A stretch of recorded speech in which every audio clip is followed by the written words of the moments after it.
Radio Rebond, le podcast du retournement d'entreprise par le cabinet Tony Ascioli, avocat.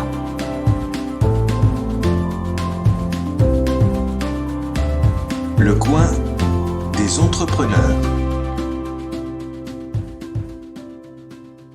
Je voudrais ouvrir une parenthèse très rapide pour vous parler, parce que je n'avais pas prévu de le faire, mais d'APESA. APESA, c'est une association nationale qui a été créée par le greffier en chef du tribunal de commerce de Saintes, dans les Charentes. Maître Marc Bignet. Marc Bignet. APESA, c'est une structure qui permet de proposer aux dirigeants d'entreprise les services d'un psychologue spécialisé en matière de défaillance d'entreprise pour qu'il puisse obtenir gratuitement un certain nombre de séances pour l'aider d'un point de vue personnel et psychologique. Voilà.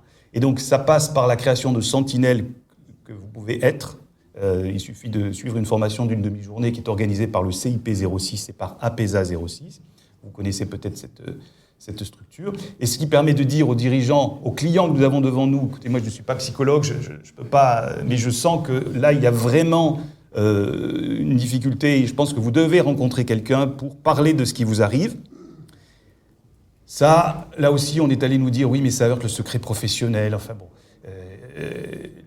on a trouvé un moyen d'éviter ça, c'est que la fiche qui va être établie pour solliciter l'intervention d'APESA est contre-signée par le client. Donc il n'y a plus de problème de secret professionnel. Et puis là, je veux dire, on est dans des cas où de crise aiguë le risque est celui du suicide, hein, c'est ça, hein, dans le cadre je pense que tous ceux ça qui marche très bien. C'était le cas pour toi, Jean-François, pour moi aussi. Et tous ceux qui travaillent en tant que praticiens dans le monde des droits des entreprises en difficulté, nous avons été confrontés au suicide, au moins à une tentative de suicide, parfois d'un dirigeant, d'une dirigeante.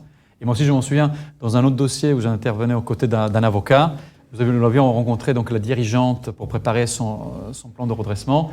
Et j'avais dit à cet avocat que tu connais, je lui avais dit, tu devrais lui parler parce que je pense qu'elle est suicidaire. Il m'avait dit, mais vraiment, moi je l'ai trouvé au contraire, plutôt comme joyeuse et ont repris en main sa situation.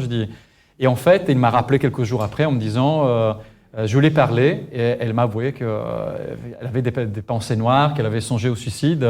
Et donc, ça lui a permis de la diriger vers ces dispositifs comme APESA qui fonctionnent vraiment très bien, qui se fondent sur une approche pluridisciplinaire, mais pas simplement scientifique. C'est vrai qu'il y a des psychologues, il y a des sociologues, mais qui est surtout menée fondée sur une approche vraiment très humaine, de prise en considération de l'être humain. Et tous ceux qui font des entreprises en difficulté savent bien que ce n'est pas dans la technique juridique, ce n'est pas dans ce que nous sommes en train de vous montrer que vous trouverez les effets de levier les plus forts pour changer les situations, pour créer du changement positif dans un dossier. C'est vraiment dans l'être humain. Et c'est vrai que sauver une entreprise sans son dirigeant, eh bien, ce n'est pas possible. En tout cas, c'est très difficile, nous le savons tous. Le premier capital d'une PME, c'est la santé de son chef d'entreprise, on le sait tous. C'était Radio Rebond, le podcast du retournement d'entreprise par le cabinet Tony Ascioli, avocat. Disponible sur toutes les plateformes de podcast, sur radiorebond.com et sur le site internet du cabinet Tony Ascioli, avocat.